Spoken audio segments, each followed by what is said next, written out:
Do subscribe to Filter Kaapi and click on the bell icon to get regular updates.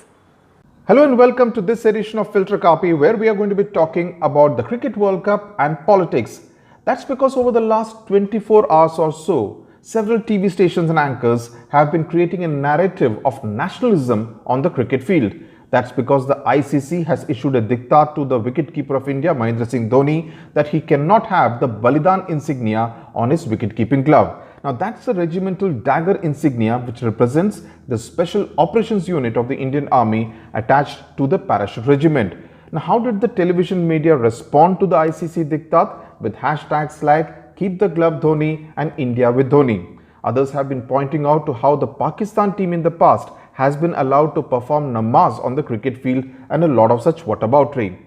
So let's take a step back, take a deep breath and look at it in perspective. Now we've all seen Dhoni over the last 15 years. We have celebrated him as Captain Cool. He has won 2 World Cups for India. I have the following points to make.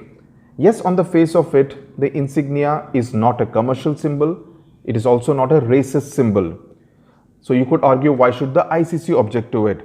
After all, it's a symbol of pride for the Indian Army, which is why many have taken objection to the snub which has been dealt by the ICC to Dhoni, to the Indian team, to the Indian Army and to the Indian nation by extension. But then we also need to factor in the fact that it is not a bilateral series where the 2 boards could decide between themselves with a nod from the ICC. This is an ICC event where everything is decided to the most minute detail. What logo can be there? What size can it be? Where can it be placed? Everything. So unless India wants to challenge the authority of the ICC during the World Cup, I see no way Dhoni can actually go ahead and continue to wear the logo on his wicket-keeping glove. Also, the question is whether Dhoni will really want to go against the regulations of the ICC and say nothing doing, I'll still go ahead and keep the Balidan insignia on my wicket-keeping glove. He's always been a proper cricketer who has played by the rule book, and I don't see why he would want to spoil his record in the twilight of his absolutely brilliant career. 3. Can there be any bigger inspiration? We have been talking about the Balidan insignia as a source of motivation for Dhoni, but can there be a bigger motivation for Dhoni than wanting to win the World Cup itself? He has won it once, he would want to do it a second time as well. He is already the best glove man in the world even now at this age. He's also the captain for India for a significant part of the match, especially when the Indian team is fielding. He's the man Virat Kohli turns to for advice. He's the man who marshals the spin attack. And England can really be the place where Dhoni can sign off on a high, his last hooray, so to say. Number 4, those who ask for India to pull out of the World Cup, the extreme step, choose country over cricket. I want to ask, would you really want this team to be without Mahendra Singh Dhoni? You've got to be really crazy to even think of such a situation.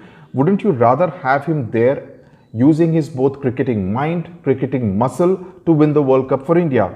Now, cricket is often called the gentleman's game. It's not war. Even if it is India versus Pakistan or England versus Australia, we want to see the players perform better, compete fairly, raise the bar every time they take the field, not give up till the last ball or the last wicket.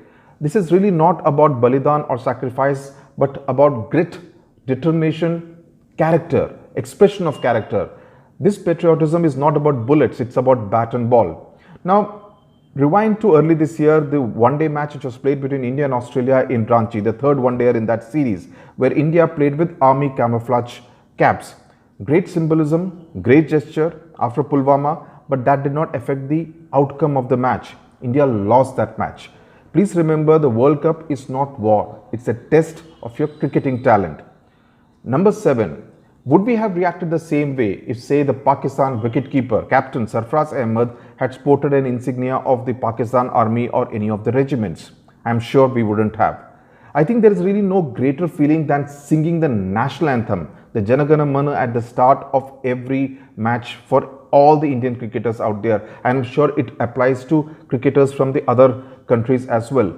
Let patriotism be in, jingoism be out. Let media not fuel hate and discord for the sake of TRPs. Let's play by the rules and let the gloves be off only in a metaphorical sense. Thank you very much for watching this edition of Filter Kaapi.